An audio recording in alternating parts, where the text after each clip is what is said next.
Vous étiez à Kiev, vous étiez où? Enfin, j'ai fait Kiev, Boutcha, le fameux Boutcha, dont tout le monde parle. Oui. Voilà, où tout le monde parle. Et donc nous, principalement, juste pour rappeler ce qu'on faisait, c'est donc des transports d'équipements médicaux et des médicaments vers des hôpitaux précaires, et aussi sur les orphelinats. Parce qu'il y a des orphelinats qui avaient énormément de besoins. Et vous avez vu des choses assez terribles, je crois. Tout à fait. Alors je vais assumer totalement ce que je vous dis.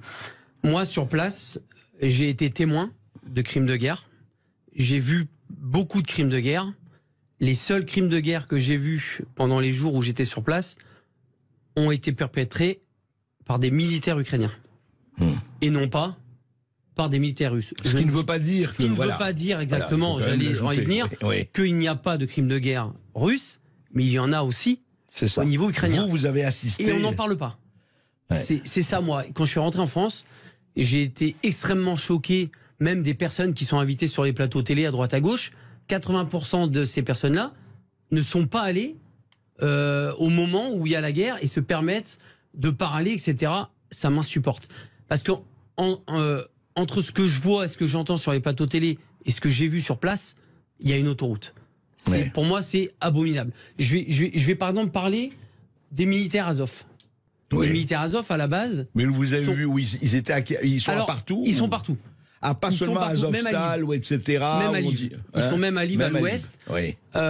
Ils ont leur scratch avec vous savez, le beau scratch néo-nazi. Ça se tient aussi à le dire.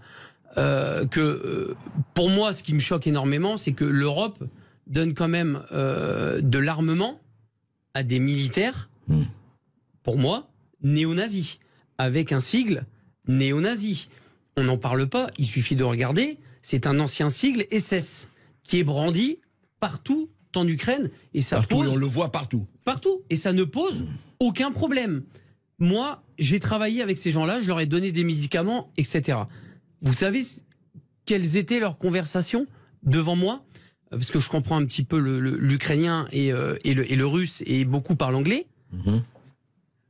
Ils rigolaient de se dire que s'ils croisaient des juifs ou des noirs, qu'ils les dépeceraient. Ah, carrément. Voilà ce qu'ils disaient devant vous. Voilà ce qu'ils disaient devant moi, et c'était leur conversation qui les faisait vachement rigoler. Voilà ce qu'ils disaient sur les juifs et sur les noirs. Ça, c'est la première chose. Ça, moi, je pouvais pas cautionner, mais sur place, je pouvais pas faire grand-chose. Et qu'est-ce que vous avez vu? Vous dites que vous avez assisté... J'ai vu donc des militaires russes qui ont été capturés et qui ont été donc du coup déjà bien malmenés et qui ont été, on va dire, attachés. Et en fait, on était dans une sorte de hangar, et ces militaires russes qui ont été capturés arrivaient dans des petites fourgonnettes par 3 ou par 4. À chaque fois qu'ils faisaient descendre ces militaires, les militaires Azov ukrainiens leur demandaient qui est l'officier, qui est l'officier. Je vais vous expliquer pourquoi. Ou ils répondaient pas, ou ils répondaient. Chaque militaire qui descendait de cette fourgonnette se prenait une balle de Kalachnikov dans le genou. Alors qu'ils étaient sans défense et qu'ils étaient attachés. D'accord. Ce que je suis en train de vous dire là, j'ai des vidéos qui l'attestent. Sinon, je me permettrais pas de sortir des trucs pareils. J'ai des vidéos où on montre des militaires russes en train de se prendre des balles dans le genou. On ne sait pas trop pourquoi, parce qu'ils répondent pas à des questions.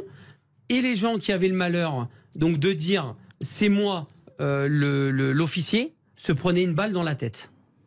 Voilà comment ça se passe à Boutcha. Voilà comment ça se passe en Ukraine, du moins pour le bataillon ukrainien Azov. Ils pourront dire ce qu'ils veulent. Moi, j'étais là, j'ai vu ce qui s'est passé. Tout ça, on n'en parle pas. C'est vraiment...